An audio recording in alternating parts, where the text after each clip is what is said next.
11 12 वालों का रिजल्ट अभी तक प्रकाशित नहीं किया गया है। इसी बीच सुप्रीम कोर्ट से एक बड़ा आज 11 बजे के आसपास एक निर्णय निकल कर आया है, जजमेंट आया है, जिसमें कहा जा रहा है कि तमाम मुद्दे के ऊपर डिटेल में आज हमारे साथ बात करने के लिए अतुल जी है। पटना उच्च न्यायालय में हमारी अभी उपस्थिति है, पटना उच्च न्यायालय के एडवोकेट साहब है। आपको याद होगा 1 महीना पहले यही सर का हम इंटरव्यू लिए थे, जिसमें इन्होंने बताया था कि सुप्रीम कोर्ट में एनआईओएस के फेवर में सुनवाई चल रहा है, तो एनआईओएस जीतने वाला है। आपको याद होगा मैं ही खबर वो चलाया था, और आज मॉर्निंग में भी मैं सबसे पहले ब्रेकिंग न्यूज मैं ही चलाने वाला हूं, जिसमें मैं ये बात चलाया था कि भैया जो है वो काउंसलिंग करवाने को लेकर एनआईओएस से एक जजमेंट आया। हमारे साथ अतुल जी ये बात करने के लिए सबसे पहले द टाइम्स ऑफ बात पे स्वागत। नमस्कार जी। हाँ, क्या कुछ है थोड़ा एक्सप्लेन करके बताने का प्रयास कीजिए कि आज जो जजमेंट आया है सुप्रीम कोर्ट में एनआईओएस के फेवर में, उसमें क्या कुछ है, थोड़ा डिटेल एक्सप्लेन कीजिए सर जी। सबसे बड़ी बात है कि ये जो विवाद है एनआईओएस को लेकर, जो विवाद है जी, जो 28/11/2023 से विवाद है, जब एनआईओएस के अगेंस्ट में जिस तरह से वर्डिक्ट आया था तो तभी से ये मामला चल रहा था। लेकिन उसका रिव्यू पिटीशन का सुनवाई चला। इससे 1 महीना पहले भी, जैसे कि आप बताए, मैंने बताया, साफ साफ कह दिया था कि जो सारे एविडेंस है, सारे चीजें एनआईओएस के फेवर में है, लेकिन उसको कोर्ट में अच्छे तरीके से जज साहब को कन्विंस नहीं हो पाए, जिस वजह से इस तरह का वर्डिक्ट आया। और आप जो देखेंगे कि 10/12/2024 को जो एनआईओएस के फेवर में वर्डिक्ट आया, उस वर्डिक्ट को जो 28/11/2023 से इम्प्लीमेंट करने के लिए ऑर्डर आया है ऑनरेबल जस्टिस का। तो जब 28/11/2023 से ही ये ऑर्डर इम्प्लीमेंट होगा, तो उसके 28/11/2023 से लेकर के अब तक जो भी रिक्रूटमेंट आई है, उस रिक्रूटमेंट के लिए तो इसका मतलब है कि ये एनआईओएस वैलिड है। तो इसको लेकर के, इसी बात को लेकर के आज एक आईए पिटीशन की सुनवाई थी सुप्रीम कोर्ट में, और इसको लेकर के भी मैंने कल सभी को जानकारी दी थी। आपने भी, आपसे मुलाकात हुई थी, आपको ने बताया था बिल्कुल ये कोर्ट की मामला है, लेकिन अंदर प्रोसीडिंग है तो कुछ भी हो सकता है। लेकिन जब तक जजमेंट नहीं आया था तब तक आना ये भी एक, लेकिन एक ग्राउंड बन रहा था, उस बेस पे मैंने आपको बताया था कि स्टे लगने वाला है।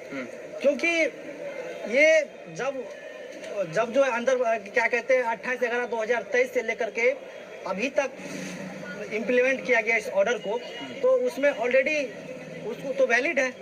इसलिए उन सभी लोगों का, जितने लोग पेटिशन बने थे, जितने लोग पेटिशनर बने थे ये पिटीशन में जो स्टे को लेकर के, उन सभी को अलाउ कर दिया गया।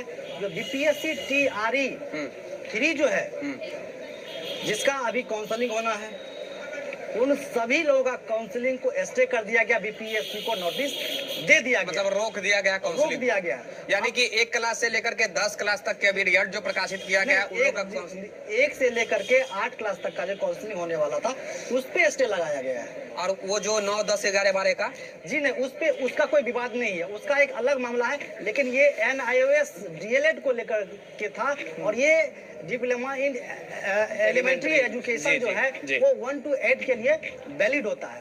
अब विवाद एक और नई बातें अब निकल के सामने आएगी कि जब जितने लोग पेटिशनर बने थे उसको अलाउ किया गया है, और ये रिक्रूटमेंट को जो है स्टे किया गया है, तो अब फिर से जो और सारे फ्रेश कैंडिडेट हैं एनआईओएस का, वो भी निश्चित तौर पे कोर्ट का रुख करेंगे। निश्चित तौर पे ये बहाली फंसती नजर जो पेटिशनर सर थे सुप्रीम कोर्ट में, जो आईए जो लगा कर गए थे, सीधा सीधी कहा जाए कि उनके फेवर में ही जजमेंट अभी आया। बिल्कुल 100% उनके फेवर में जजमेंट। अब जैसे कि हम हैं, आप हैं, एनआईओएस मान के चलते हैं कि मैं खुद एनआईओएस एग्जाम्पल के तौर पर बता रहा हूँ, या फिर हमारे कैमरामैन एनआईओएस है। अब ये पेटिशनर नहीं बने थे, आईए लगाकर ये नहीं गए थे, तो इनका अब क्या होगा? इनके लिए ये जो जजमेंट आज जो स्टे आया, स्टे ऑर्डर आएगा, शाम तक स्टे ऑर्डर आ जाएगा। ये स्टे ऑर्डर इसके लिए एक बेस का काम करेगा, और आप इस ऑर्डर को आधार बना करके किसी भी जो हाई कोर्ट में जाइए, कि supreme court, high court, supreme court कहीं भी जा सकते हैं। लेकिन अब वहाँ पे देखिए ऑर्डर में लिखाया गया है इस मामले को लेकर के, आप हाई कोर्ट भी आप जा सकते हैं, कोर्ट भी आप जा सकते हैं। वहाँ सुप्रीम कोर्ट का ऑर्डर को अटैच कर करके आप जितने लोग पेटिशनर बन करके प्रोसीडिंग कराइए, फिर से स्टे लीजिए, आप लोग भागीदारी। मतलब जितने लोग वहाँ पेटिशनर बने उनके फेवर में आज सुप्रीम कोर्ट जजमेंट दी कि इन लोग को भी काउंसलिंग होना चाहिए। बिल्कुल। तो सर फॉर्म भर दिए, एग्जाम उन लोग का नहीं हुआ था, तो सबसे पहले तो अब एग्जाम उन लोग का लेना पड़ेगा। बिल्कुल एग्जाम देना पड़ेगा सर, क्योंकि ये ऑर्डर को जो इम्प्लीमेंट करने के लिए जो डेट निर्धारित की गई है वो 28/11/2023 से ही। हाँ। और उसके बाद जो रिक्रूटमेंट हुए सारे रिक्रूटमेंट में जो NIOS कैंडिडेट को जो कंसिडर किया ही जाना चाहिए, ये कोर्ट का ऑर्डर है। ये जजमेंट आया है उसके कारण तो अभी हाल ही में डिले हो गई। बिल्कुल सर, स्टे लगा जब जितने पेटिशनर थे उसके लिए रीओपन होगी, जो भी रिक्रूटमेंट है रीओपन होगी, तो इसमें एक लंबा वक्त लगेगा।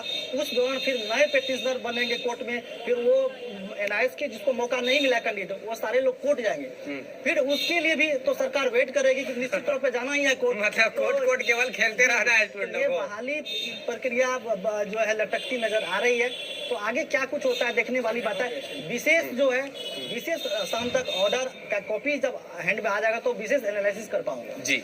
और एक प्रश्न है कि अब जैसे कि जो लोग पिटिशनर नहीं बने थे सुप्रीम कोर्ट में, क्या वो हाई कोर्ट में यानी कि उच्च न्यायालय का भी शरण ले सकते हैं या फिर उनके लिए भी एक दरवाजा सुप्रीम कोर्ट ही होगा? बिल्कुल आप हाई कोर्ट में भी पिटीशन डाल के वो जो आज का ऑर्डर आएगा उसको अटैच कर करके एनेक्सर में लगा करके आप प्रोसीडिंग करा सकते हैं। मतलब जो जजमेंट अभी सुप्रीम कोर्ट का आया है वो बिल्कुल ऑनरेबल जस्टिस को यहाँ आप दिखाएंगे उस ऑर्डर को और उस आधार पे ऑर्डर कर देंगे। उसमें कुछ करना नहीं, सिर्फ ऑर्डर के आधार पे आपको ऑर्डर कर देंगे। उस ऑर्डर को देख करके एडवर्टाइज किया गया, गलत तरीके से इम्प्लीमेंट किया गया, इम्प्लीमेंट गलत कर दिया गया, यही गलत। इसमें दोषी वो लोग हैं जो जिन्होंने इस ऑर्डर को गलत तरीके से इम्प्लीमेंट किया, गलत तरीके से समझा, लेकिन उस नया कोई ऑर्डर नहीं दिया। उस ऑर्डर में अमेंडमेंट कर करके ऑर्डर को पब्लिश किया गया ऑनरेबल जस्टिस के द्वारा, और इसलिए इस ऑर्डर को नया ऑर्डर न माना जाए, इसलिए ऑनरेबल जस्टिस ने इस ऑर्डर को 28/11/2023 की जगह रिप्लेस किया। जी। तो अब जाते जाते एक चीज और एक प्रश्न और होगा, बिहार शिक्षक बहाली DRE 3 में अब डिले हो गई। बिल्कुल 1 to 5 प्राइमरी में, तो 1 से लेकर के 8 क्लास की वही 1 से लेकर के 8 क्लास जी। की काउंसलिंग अभी अब रोक दिया गया। स्थगित हो गई।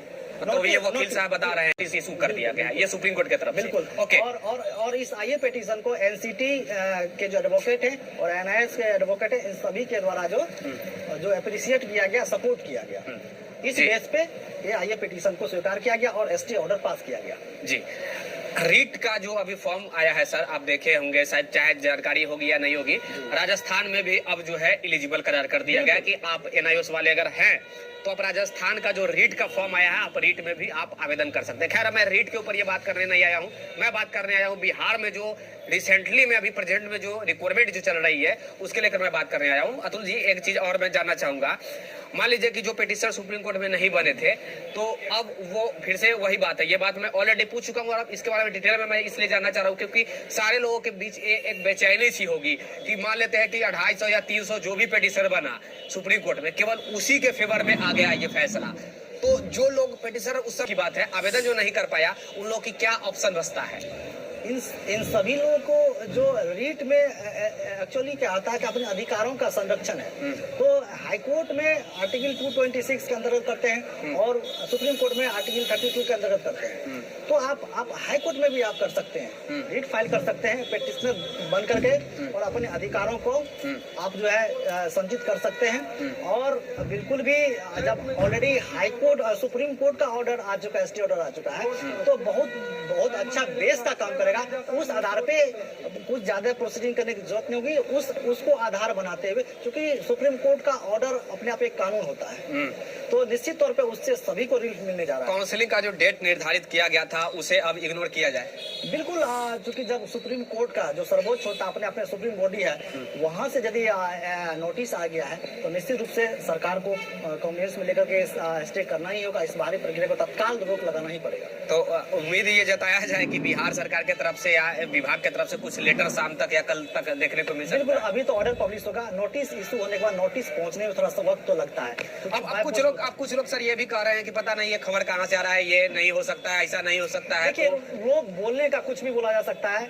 आप मेरा इंटरव्यू लेते हैं तो उसमें लोग बहुत सारे कमेंट करते हैं, लेकिन मैं तथ्य और प्रमाण जो कानून में है, जो सुप्रीम कोर्ट जो बोल दी वो सर्वमान्य है, जो कानून में उस आधार पे बोला जाता है। बोलने के लिए लोग स्वतंत्र है, अभिव्यक्ति का आजादी है, तो लोग कुछ भी बोल सकता है, बट जो अंदर कॉन्स्टिट्यूशन है वही चीज होगा। फैक्ट यही है। जी। तो सीधा सीधे कहा जाए कि टीआरई 3 का काउंसलिंग पे अब रोक लग गया है। बिल्कुल। यानी कि एनआईओएस वाले उसमें एंट्री मारेंगे, उन तमाम लोग जो पिटिशन जिनके फेवर में जजमेंट आया है उन तमाम लोगों का पर अब जो है परीक्षा लिया जाएगा, देन उसके बाद रिजल्ट प्रकाशित होगी, फिर तमाम लोगों का काउंसलिंग। विशेष बातों का एनालिसिस आफ्टर जब पब्लिश हो जाएगा, जब जजमेंट की कॉपी आ जाएगी उसके बाद आज एक्सप्लेन करने का प्रयास किया सुप्रीम कोर्ट का जो जजमेंट अभी